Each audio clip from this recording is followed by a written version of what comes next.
Hey everybody, at BV Matson here. We've got all the linkages all installed. Time to get to the rest of the bits. We've got our oil sling. We've got all our clutch plates. We've got this big main drive gear to put in there. And we got all of the different friction plates all ready to go. We should be able to button up the left side on the 305 in this video.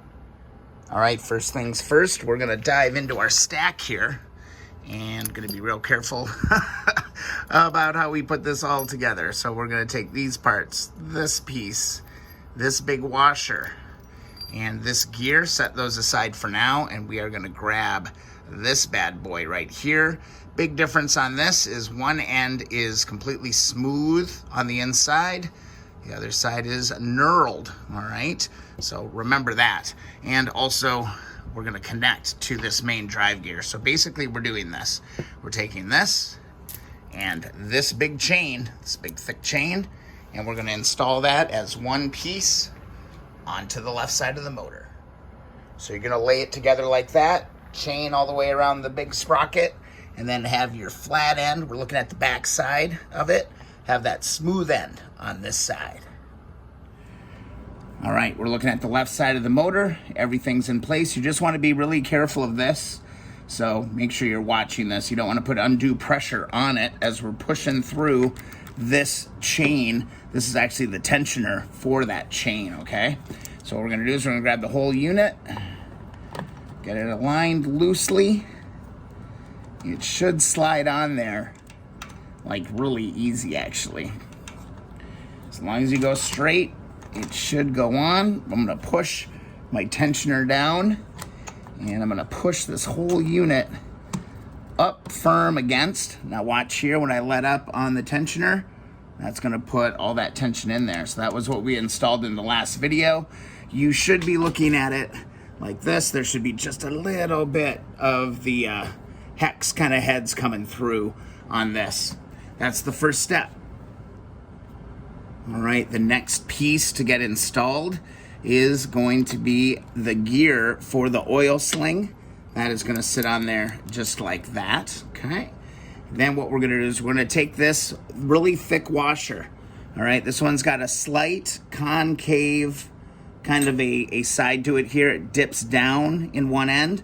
What you want is the curvature coming out. So kind of like a little dome over the top, all right? You're gonna put that big washer onto there. Next, you are going to take these fun little buggers. Don't we love these things, guys? And we're gonna place that. This actually has a retainer, a small little retainer end on this, and that is gonna insert into one of the open spots. I'm gonna put that on there like that. And then we are going to grab this funky bolt here, or nut, I should say. And we are going to carefully thread this onto here. All right, and before we move any further, it's time to tighten this bad boy up, this weird one, man, with all the lockers. So grab that shock wrench tool. This will work just fine for this. And start working this thing up. Be mindful that you do want to get a nice clean edge on the locker that we're going to bend over here in a little bit. Let's see. Oh, it's turning that crank a little bit. That's no fun. So your real goal here is you want to get this locker lined up with one of these tabs. So I got to bump mine just a couple millimeters. It's a pretty stubborn one. I actually just took a little bit of a punch and knocked that thing around so I can make sure I get a series of these different lockers in place. Bend this one tab down just a little bit. And that's what you're going for, trying to lock that in place wherever you can. All right, there are a few bits and pieces for the oil sling. We'll go through how to put all this stuff together. Don't forget that hard washer there on the end. It's gonna go right on the end here, okay?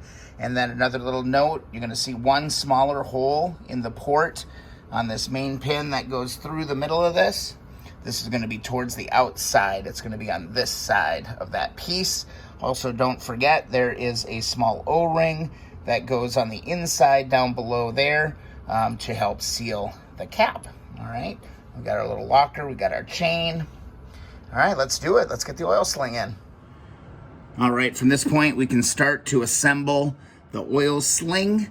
All right, what I would do for sure is let's get a little bit of assembly lube on this main shaft before we go too far. Then remember, your round small hole on the outside is gonna go through here. So we're gonna move this all together just like that. All right, and do not forget this washer. We're gonna put this washer on the end here, just like that. And then we are going to grab our chain. All right, this can be a little tricky, but we're gonna grab the chain. I'm gonna drape it around here onto this sprocket. Then we're gonna bump this out. We're gonna align this just like that over that hole. And then we're gonna push that on. That's it. It just stays on there just like that. And now that's all gonna turn as one unit. I did note when I took the motor apart, this thing was kind of a droopy little chain. So I don't worry about it. Don't fret too much. Easy peasy. Now, probably for the hardest part, we need to get this O-ring in here. I'm gonna go ahead and slide our O-ring inside all the way down to the bottom of that channel. And what we can do then is grab our fancy new cover. Well, it's not new, but you know what I mean. And finesse this bad boy into there. That's gonna pop right in there, just like that. Grab your snap ring pliers, right? You might not even need them, but we're gonna put our retainer clip right inside here. Easier said than done. There we go. So that oil sling is now retained. Looks good all the way around.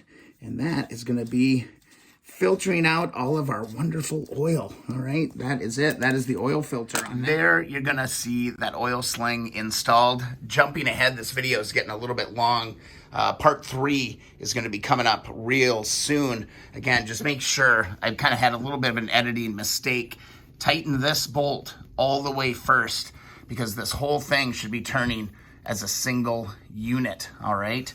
It should turn when you turn the crank. This thing should spin. It shouldn't be spinning freely like it does in the video. I really want to note that. I'm kind of bummed that I didn't catch that in the first edit. So there you go. If you enjoyed the video, please hit that like button. Also, don't forget to subscribe. Ooh, I'm giving away too much. I'm giving away too much in the upcoming parts. We got so much more work to do. If you want to join some fellow wrenchers to get in on all of the action in the Keep On Wrenching shop, be sure to hit up Facebook, the Keep On Wrenching community group. That 125S, it's next on deck. And if you want a free sticker, go and head to keeponwrenching.com. The shelf, believe it or not, is emptying out just a little bit. We'll see you in the next video or live stream, part 3, coming soon.